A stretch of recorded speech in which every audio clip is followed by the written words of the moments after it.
Okay guys, so today we're going to be changing the spark plugs on this 2015 Ram 1500. If you guys follow the channel, you probably recognize this truck as my dad's truck. It's been in a couple other videos, but he has got the 5.7 liter Hemi. For those of you that don't know, the Hemi has 16 spark plugs rather than 8. They have one that fires at top dead center and one that fires about halfway through the power stroke. I don't know if that's a performance gain or if that's just to meet certain EPA regulations. I didn't really research that, but we're about halfway through it here. We've got the passenger side changed. The passenger side is, for the most part, pretty easy. The only one that's hard to get to is that very last cylinder. Those two plugs on that one are kind of hard. The driver's side we're still working on. That is the more difficult side. But we're taking a little 5-minute break, and I thought it would be a good opportunity to kind of show you guys what you're doing, how to, kind of that sort of deal. The first thing you have to do is get the big plastic cover off the top and take the intake off. Once you've got that stuff out of the way, you can get to the coil packs, and these are the coil packs here, and this is what fires the spark plugs. Now what we did, we always grease everything to prevent corrosion, so we've got about a pea-sized spot of grease in each one of these two boots here, and we also went ahead and greased right here where it connects to tell this coil pack to fire. This is what the computer connects to tell everything what to do and when. So that's just simple dielectric grease. You can get that at AutoZone or Napa, wherever you get your car parts.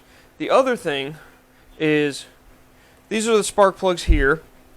We went ahead and put never seize, anti-seize compound on the threads of the spark plug, and this will prevent later, the next time it comes around to change them, from the spark plug getting stuck into the head.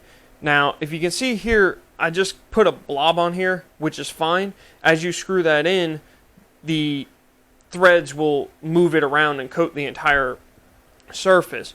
But what we found as we were doing some of the ones on the back, if you spread the never seize all the way around, you can actually thread the plug in a lot further by hand, because that very back spark plug, and we'll get you a better shot of this in a minute, but the very back spark plug back here is, on the driver's side, blocked by the power brake booster. It makes it very hard to get in there. The trick to getting in there is you need a swivel socket on your spark plug socket with a 3-inch extension and then a 1-inch extension, and that gives you just enough room that you can get the ratchet in there, get it out, finagle it back out, finagle the new one back in, get everything tightened down again.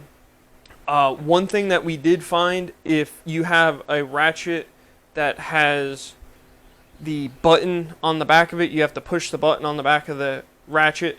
Those are very hard to deal with in there because you need 3 hands to push the button, pop the ratchet on, and then move whatever wire or line is in your way.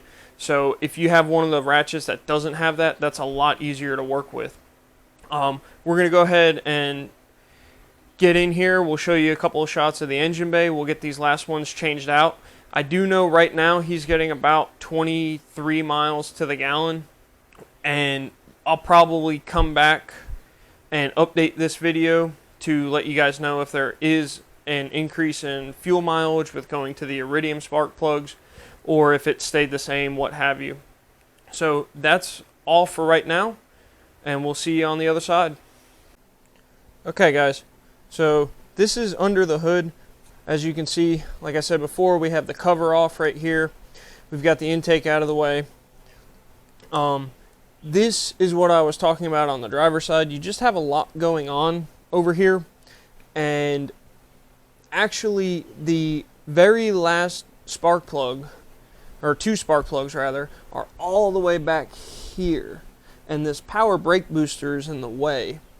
So what we ended up having to do is, if you have one of these sockets that has the swivel on it, or one of the swivel ends that you can put on there, you need that, and then you need a 3-inch and a 1-inch extension. And what we ended up having to do was go underneath the brake booster and get the kind of just wiggle everything down there, get it down there, get that plug out, and then sort of just the reverse to put it back in. There's no real magical trick to it. It's just persistence, and you just have to keep at it. But the swivel definitely helps, and the 3 and the 1 definitely help too, because 6 is just too long and a 3 is too short. So that's kind of the winning combo that we found there. One thing I think I forgot to mention before was to get the coil packs off, you need a 10 millimeter, and it helps to have it on a small 1/4 inch drive ratchet, because you can get a little more swing on it. It ratchets a little bit better. But that's it for now, guys. Like I said, I'll update. Actually, it won't even really be an update. I'll finish this video in a couple of days when we know if we get better gas mileage or worse gas mileage or no change or what we have. So that's all I have for right now. We'll see you in a few days. Okay, guys. Like I said in the first 2 clips, I'm returning to just give an update on everything, the gas mileage, stuff like that. I do want to address a couple of things that I said in the first 2 clips. Right now, I made the mistake of saying that we had pulled the intake off. We didn't actually pull the intake off. We pulled the tube that goes between the throttle body and the air cleaner off. So you don't have to take the whole upper end of the engine off, just that pipe that has 2 5/16 hose clamps on it. So not that bad. I also left out the torque specs for the spark plugs for both the 6.4 liter gas engine in the 2500s and the 5.7 liter. It is 156 inch-pounds. I know that sounds a little funny. That translates to 13 foot-pounds. A lot of torque wrenches that are in foot-pounds don't typically go below 15 foot-pounds, so that's why that one's in inch-pounds. As far as the gas mileage is concerned, he didn't really see an increase in gas mileage. Like I said in the first clips there, he's getting 23 miles to the gallon. He didn't really go past that, but what we did notice is if you get stuck in traffic, say bumper-to-bumper traffic, and he loses his gas mileage, it tends to come back a lot faster than it did before. Typically, you might have to drive around for a day or two to get it back up to that 23 mile to the gallon mark. He can usually, of course, this all depends on when you get stuck in traffic and things like that, but usually within a few miles, he can get on the dashboard to say 23 miles to the gallon again. So that shows some improvement there. We did actually pull the spark plugs out, and I held on to one of them. This is in fact a iridium tip with a platinum electrode, which we found to be kind of interesting because both the Chilton manual and the Haynes manual that we referenced both had it listed as a copper plug. I went ahead and pulled one spark plug on my truck. Again, I have the 6.4 liter in a 2500, and that plug is the correct number and type that they list, as well as the plug in my wife's Jeep, and she's got the 3.6 liter, which you can get that in the 1500s as well.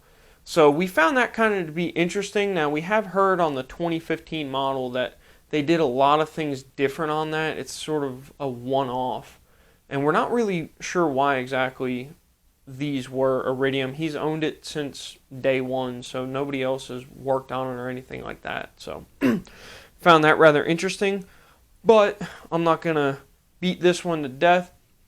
As always, guys, like, share, comment, subscribe to the channel if you're not subscribed to the channel. I know there were a lot of O's and ums in this one, but we were in the middle of working in the summer heat in North Carolina, so you're just going to have to forgive me on this one.